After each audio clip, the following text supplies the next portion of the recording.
Well, is it the legend, a folk legend, or has a local farmer actually found proof of the mysterious Chupacabra, an elusive animal said to feed off the blood of livestock? Well, that question has residents in Nelson County buzzing after a farmer captures the unusual animal. So far, that can't be explained. WLKY's Ann Bowden went to Nelson County and to see the farm and see the animal herself. She joins us now with more. And Ann, before you get going, was it as unusual as residents are saying it is? Rick, I really cannot explain it. It is hard to explain it. And unless you see it in person, pictures really don't do it justice. It is just freakishly weird.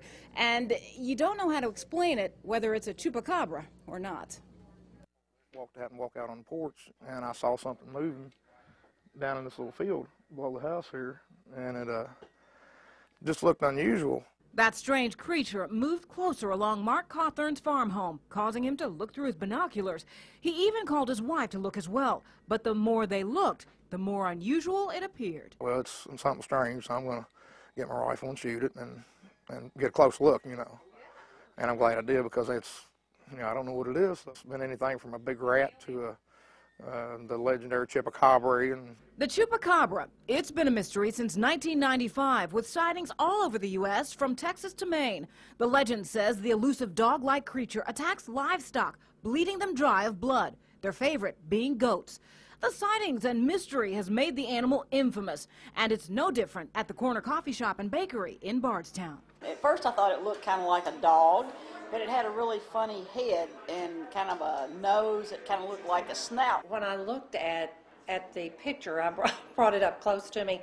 It was hairless. Did you see the picture? Yeah, okay. But at the Humane Society and Animal Control of Nelson County, the explanation of the Chupacabra is simple. It's a coyote with mange, come on.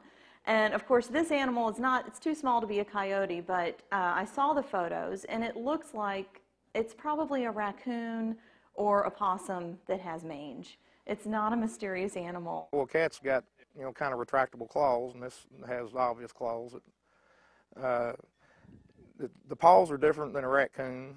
The ears are too big to be a raccoon. It's definitely not a possum. The mystery should be solved at the first of the year, when Cawthorn says a biologist from the Kentucky Department of Fish and Wildlife will test the animal's DNA. Yeah, it puzzles me. I like to have an answer. And a whole lot of people around would too. Cause You can say that again. Now, Mark Cawthorn says that he is an experienced hunter and trapper, and he knows his critters.